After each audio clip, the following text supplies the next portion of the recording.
Halo semua, apa kabar? Sukses untuk semua. Berjumpa dalam materi perencanaan, dengan tema, jenis strategi bisnis, tujuan dan manfaatnya. Mari kita lihat bersama. Strategi bisnis secara sederhana adalah, rencana perusahaan mencapai tujuan jangka panjang, mencakup aspek operasional seperti pemasaran, produksi, distribusi, dan manajemen sumber daya.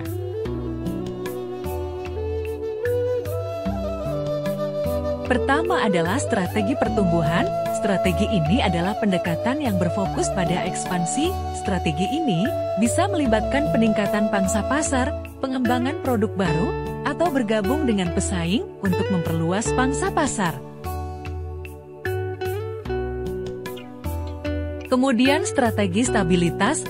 Pendekatan strategi stabilitas ini bertujuan untuk mempertahankan kinerja perusahaan dalam posisi menguntungkan.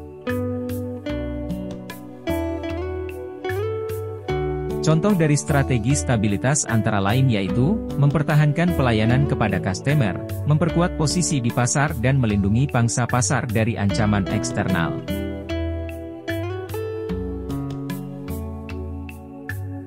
Terakhir adalah strategi defensif, yaitu perlindungan perusahaan dari ancaman eksternal dan menjaga keberlanjutan, digunakan perusahaan menghadapi persaingan.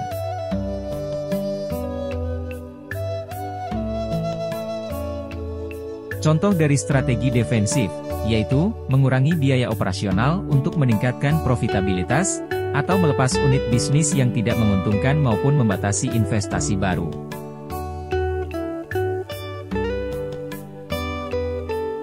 Contoh ayam geprek dalam strategi pertumbuhan. Ayam geprek telah berhasil menembus pasar di berbagai daerah di Indonesia dan bahkan mulai merambah pasar internasional.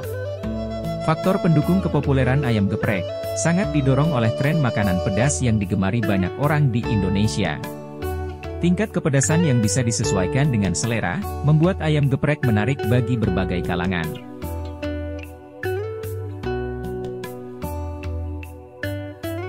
Sampai di sini dulu. Salam sukses untuk semua. Salam Chanel kita-kita saja.